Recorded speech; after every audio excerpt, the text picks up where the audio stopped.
Good morning, Kerry. Thank you for taking the time out to speak with Diversity Abroad. Why don't you tell me a little bit about your program that you went on, your home institution, where you're from, and your major? Okay, sorry. My name is Kerry.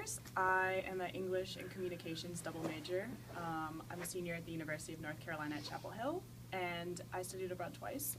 Once in Southeast Asia, where we spent 8 weeks between Singapore, Brunei, and India, and most recently last spring in London, the United Kingdom. Very cool.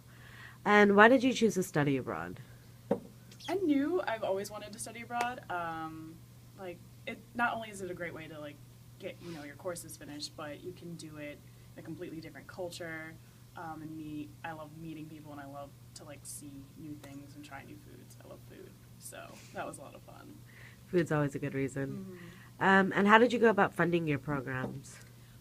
My first experience is called the Southeast Asia Summer Program. It's through UNC, and it was like a scholarship. It was a fully funded scholarship at the time, provided by alumni to send 25 first years abroad to get them interested in study abroad, and to get a diversity of majors and backgrounds, socioeconomic, race, from where they are geographically in the U.S.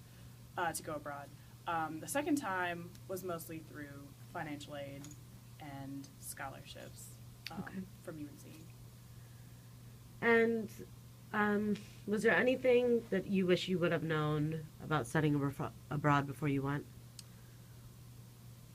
I think I wish I had done maybe a little more research into the cultures I was going to. With the United Kingdom was a little different because as Americans we were exposed to a fair amount of British culture, but definitely more with Singapore and India and Brunei. I really didn't know very much about these places other than really through media. And I wish I had taken more time to look into cultural norms and even just to understand how people dress there. So you don't stand out as much, and so that you have a better idea of where people relate to on things. I didn't realize Singapore had really they import a lot of their pop culture, and so just an anecdote. I'm sorry. It's okay. Sorry. Just a random anecdote.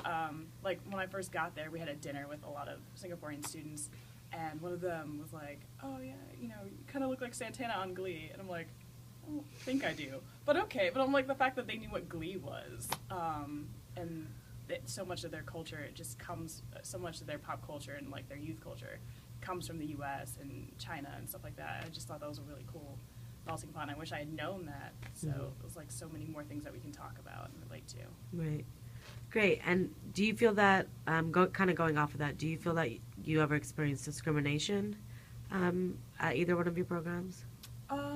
Not in the UK, I would say at all, but maybe a little bit in India, and more not per se discrimination, but there is, I don't know, as a foreign woman, there's, you have to adjust to a few things about how, because they have women's only cars and stuff like that on the subway station, because, sexual harassment did happen to a couple people in our group, and that was just something that I wish I had been a little more, again, researched and known a little more beforehand.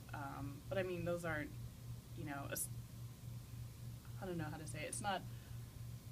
That was the closest thing I came to discrimination. That was more gender based as opposed to being racial based. Right. Yeah, that's really great. And how would you go about dealing with those types of experiences? The general reaction, or what we were kind of, we had two male professors, and so they kind of had to tell us beforehand, there's people may try and touch you, or they may just stare at you a lot, or try and take pictures of you.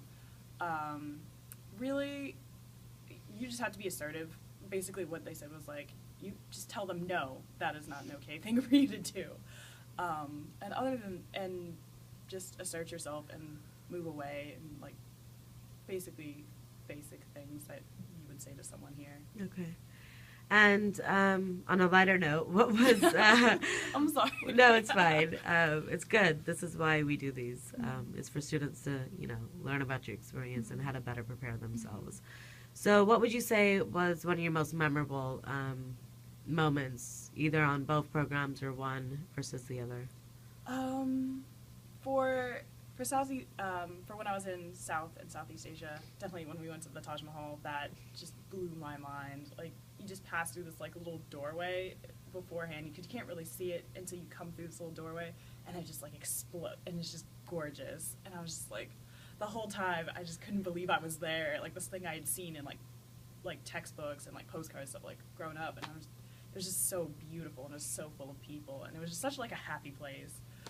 Even though it's a tomb technically, but it was really, I don't know. Everyone just seems so like happy to be there at something so beautiful. And I had a very similar experience when I first arrived in London, taking a cab from Heathrow, just like driving through. Like you came in through like the suburbs, and then my cab driver was like, "Now, we're getting into central London," and it was just like Big Ben and like these beautiful, like gorgeous old buildings, and like the new building, like right next, because like London makes no architectural sense. It's like like old and new and stuff. It was just so gorgeous, and it was just that feeling of like, wow, I'm like really here. I'm really at this place I've wanted to be like my whole life. Like I knew I wanted to go to England before I knew where I wanted to go to college, and just to be there, it was just so exciting and amazing. Awesome. So would you recommend either of the programs that you went on? Oh, absolutely. Yeah. I'm an English major. I couldn't imagine a better place to finish my English degree than London.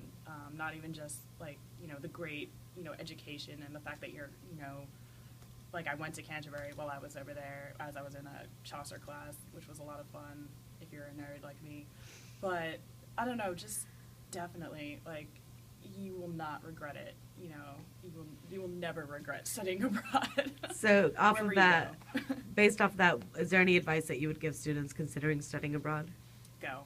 Just go. Find a and there's also so many like departments within UNC in particular, but I'm sure most schools have this. There's so many like sub-departments and grants and things that you can apply for that people don't even know about or don't think to ask about. They just think, oh, I can, I guess I'll have to take out some loans or whatever. Like there are so many options, and people, especially a great university like UNC, like really want you to study abroad. Like 1 in 5 students here, I think, go.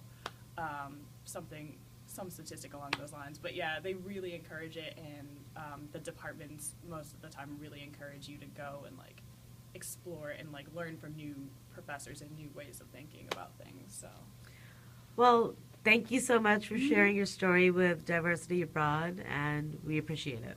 Thank you.